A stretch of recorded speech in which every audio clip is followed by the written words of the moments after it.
إن الحمد لله نحمده ونستعينه ونستغفره ونعوذ بالله من شرور أنفسنا وسيئات أعمالنا من يهده الله فلا مضل له ومن يضلل فلا هادي له وأشهد أن لا إله إلا الله وحده لا شريك له وأشهد أن محمدا عبده ورسوله صلى الله عليه وعلى آله وصحبه ومن تبعهم بإحسان إلى يوم الدين أما بعد.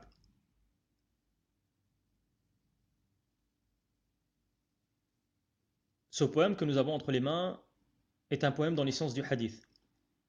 C'est le poème المسمى بالمنظومة البيقونية, le poème de l'Bayqouniyya. Et avant de commencer dans l'explication, je me permets une brève introduction afin d'éclaircir certains points. Premièrement, je m'engage à ne pas être très long, étant donné que vous êtes en train de suivre 2 sessions de cours simultanément, et donc le but est de sortir avec l'essentiel de ce qu'il faut retenir de ce poème.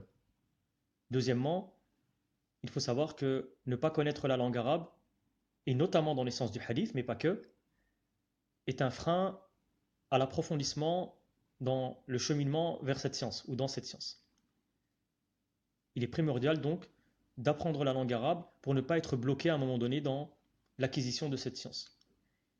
Il faut également savoir qu'il ne faut pas s'interdire d'au moins comprendre ce qu'il y a à comprendre, l'essentiel pour pouvoir être en mesure de faire face à cette agression dont est sujet la sunna du prophète sallallahu alayhi wa sallam et Sahih al-Bukhari de manière prioritaire, parce qu'ils savent que si Sahih al-Bukhari tombe, c'est le reste qui tombe avec. Il faut au moins être en mesure d'avoir des clés de compréhension, d'avoir des notions pour non seulement être serein soi-même, mais en plus de cela, pour les personnes qui ont un certain bagage, pouvoir être en mesure de répondre. Et la langue arabe, ou ne pas connaître la langue arabe, ne doit pas en cela être un frein, ou en tout cas un empêchement ou un blocage. Mais sachez que plus vous serez sachant, connaisseur de la langue arabe, moins vous trouverez de problèmes. Et ça, je vous le dis par expérience, pour avoir discuté avec beaucoup des dénigreurs de la sunna, qu'ils soient des personnes qui ont un problème avec l'ordre prophétique, ou ceux qui ont un problème avec les règles des muhaddithin. Et je ne rentrerai pas ici dans le sujet des ambiguïtés de ceux qui dénigrent la sunna. Mais en tout cas, le but ici, c'est donc de vous donner, de vous permettre de comprendre au moins la langue des muhaddithin à un niveau introductif, un palier introductif donc, parce qu'au-dessus de l'Bayqouniyya, il y a d'autres moutoun qui sont étudiés, comme Nukhbatul Fikar, comme le Tadhkira, comme le Muqidha, et d'autres moutoun dans le Mustalah al-Hadith. Le but est donc de comprendre la terminologie, le langage des muhaddithin, et également de vous conforter dans ce qui nous est rapporté de manière authentique de la sunna du prophète sallallahu alayhi wa sallam. Nous n'avons pas énormément d'informations sur la personnalité de l'imam al-Bayqouni, rahimahullah ta'ala. Certains savants ont d'ailleurs divergé sur son prénom. Certains avancent qu'il s'appelait Omar, qui est probablement le cas le plus fort, et il y a ceux qui disent qu'il s'appelle Taha, et certains disent qu'il s'appelait les deux. Wallahu ta'ala alam. Nous allons retenir Omar, qui est le cas le plus cité.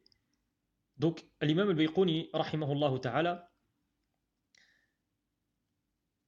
qui s'appelait donc Omar ibn Muhammad ibn Fattouh al-Bayqouni al-Dimashqi al-Shafi'i, qui était encore vivant en 1080 de l'Hégire. Ce sont des traces historiques que nous possédons encore.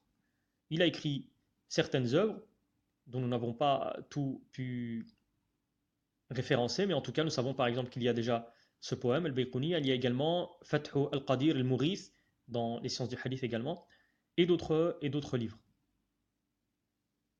Ce poème est de 34 vers, il est composé de 34 vers, et il va citer les catégories de hadith les plus fréquentes. Elles ne sont pas toutes citées, le poème n'est pas exhaustif en termes de catégories de hadith, mais en tout cas, il y a ici les principales que doit connaître au moins l'étudiant débutant.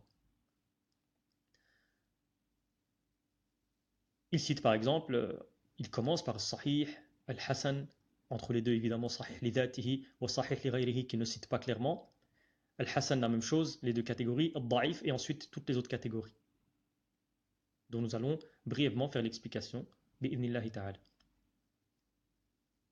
Je finirai en disant qu'il y a une leçon à retirer, au moins spirituelle, de la vie de l'imam al-Bayquni, c'est que malgré que nous n'avons pas énormément d'informations sur la vie et la biographie de l'imam al-Bayquni, il faut savoir que ce poème est probablement celui qui est le plus étudié dans le milieu académique au niveau des sciences du hadith. En tout cas, c'est le premier palier généralement étudié pour cheminer dans les sciences du hadith. Et si cela exprime une chose, cela est le marqueur, en tout cas c'est ce que l'on espère pour l'imam al-Bayquni, de la sincérité de cet imam, du lien qu'il y avait entre lui et Allah subhanahu wa ta'ala, pour qu'Allah subhanahu wa ta'ala puisse mettre la bénédiction dans ce poème, de sorte à ce qu'aujourd'hui, c'est le poème, dans les sciences du hadith, le plus étudié. Et d'ailleurs, comparativement, même avec les autres sciences, vous allez souvent trouver que Al-Bayquniya est un poème qui est mis sur la table afin d'être étudié, au moins au niveau débutant. Et donc, avant chaque cours, les savants rappellent l'importance de An-Niyya, l'importance de la sincérité, et je me fais, à mon humble niveau, également le rappel à ma personne et à vous-même de renouveler notre niyya et de cheminer vers Allah subhanahu wa ta'ala avec sincérité. Wallahu ta'ala a'lam.